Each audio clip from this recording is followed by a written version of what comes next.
A team, I have researched hundreds of search and rescue operations that have been conducted specifically in the United States, but I believe as we get through this, we're going to find that it applies to everywhere. And in all of these cases, there are some commonalities, if you will, some common denominators. And if we kind of pieced these case studies on a wall and we started to draw some strings to find those common denominators, from my experience, I have found 5 of which, the 5 leading factors that have resulted in somebody becoming lost out in the wilderness and thus requiring a search and rescue operation to be conducted. All right, so in this video, we're going to break down those 5 common denominators, and I'm looking forward to hearing your comments, your feedback based off of your research and your experience down in the comments below. That's where all the magic happens. Right, and so that very first common denominator, it's a doozy, and it's kind of simple to alleviate and to fix, is that nobody knows where we're going in the first place, right? Maybe we want to go hunting out of state. Maybe we want to go on this trail in this new park or forest area that we haven't been at before. And we're going at it solo. And we don't leave that contingency plan. In the military, that's GOTWA, right? Who's going? Others who are going with me. What time I should be back. What to do if I don't return, and those actions that should be taken, right? It's easy enough to do. We could leave a screenshot, we could leave a piece of paper, we could leave something on the refrigerator door, we could shoot an email or a text of all of these things, where we're going specifically, where are we making camp, what trail are we hiking on, what's our destination, who has jurisdiction for this specific area that we're working in order for a loved one or a friend to be able to call out and ask for assistance if necessary.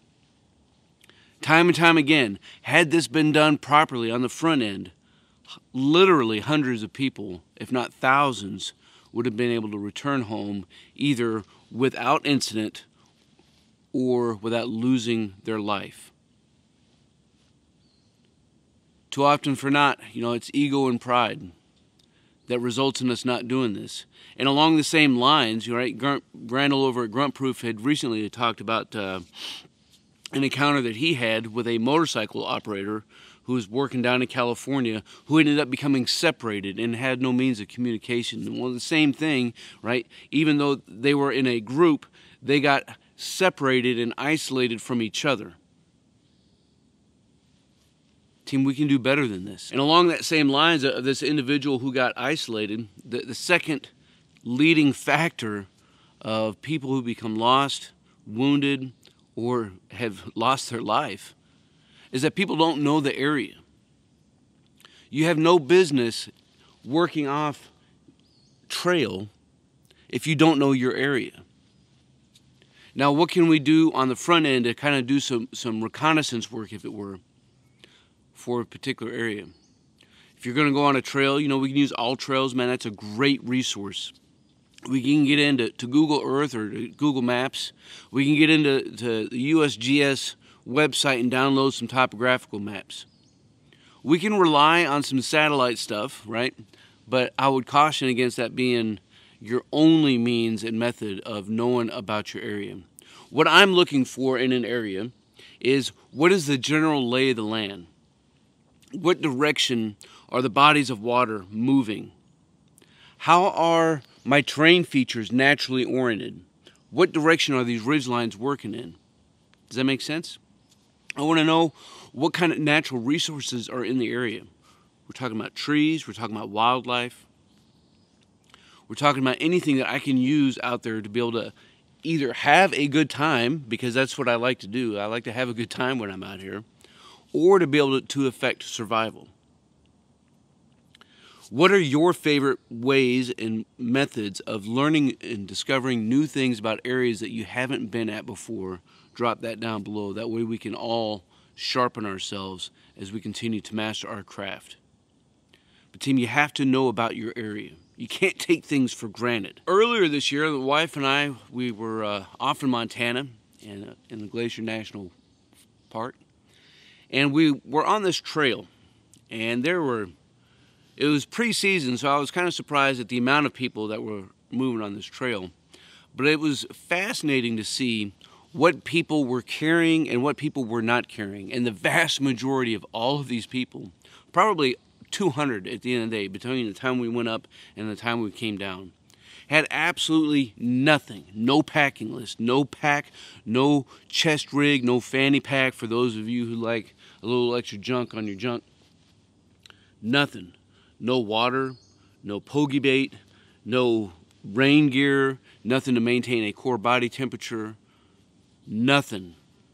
And in some of these cases, they were families moving. So not only was that individual person accepting risk for themselves, but they were also accepting risk for everybody else who was in and on this trail with them. Team, you don't have to carry a lot. And I'm not sitting here and telling you that you have to carry, 45, 50 pounds of gear on your back. But you do need to be able to effect some basic survival tasks. Again, food, fire, water, shelter, first aid, navigation, communication, maintaining a core body temperature, and self-defense, as well as communication, right? What do you have on your person that can do these things? You don't need the 10 C's of survival. You need a dadgum lighter, right? If you can maintain a core body temperature, if you can signal for help, having a whistle, if you got an extra beanie or some wet weather gear, right? Exposure to the elements is the #1 factor that has resulted in more deaths out in the wilderness than anything else. Think about that. Think about how important a simple Bic lighter could be in your kit bag. Carries no weight, fits in your pocket. Man, you're good to go. What do you carry when you're working off through a trail? I'm looking forward to hearing that as well. The fourth factor that is common with so many cases of people becoming lost, it's those who decide that they're going to get off trail. Now, sometimes it happens innocently, right? You're working down a smaller, not well-maintained trail, and you scoot off of it thinking that you're on the trail, but maybe you're only on a game trail now. And you become a little bit disoriented and lost. Maybe you're looking out through the woods and you see this little spur that's down there, and you know that there's a water feature that you want to go take a picture of. Maybe you can see a peak and you want to go get a photo of that. So you go over and you start snapping your photos because you want to look cool and show all the world all the cool things and places and things that you've done. Well, now that you're off trail, you decide that you know better of how to get back to the trail because it is where you just came from, right? And you decide that you're going to bushwhack through the woods. Now, team, I love bushwhacking. Man, I prefer time off trail as opposed to on trail. But if you don't know how to maintain your orientation, if you don't know how to know how far you've traveled, if you don't know how to walk in a dadgum straight line, if you don't know the orientation of the land around you, if nobody knows where you are, and you have nothing on your person to be able to affect survival, you have no business working off trail. None. Zero whatsoever. And so what happens a lot in this fifth common denominator is that people end up taking risks that they never should have taken in the first place.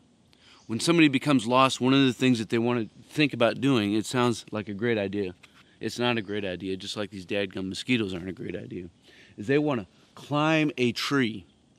They want to climb up thinking that if I can just discover where I'm at, I can figure out where I need to go. Well, team, you climb a tree, Murphy's going to punch you in the mouth, and you're going to fall down and twist an ankle, sprain a knee, break a leg or an arm, right? And now you have a potentially life-threatening injury that you need to deal with on top of getting out. Maybe, again, it's trying to get that perfect picture. Seen it happen here in Washington all the time. People go off, and they're on the river's edge, and they're on this nice boulder, and they want to snap that photo. Well, they slip and fall down a crevice, where they fall into the water. falling into the water is absolutely a critical mistake, because you're going to drastically and dynamically lower your core body temperature. This is something that we can't do, team.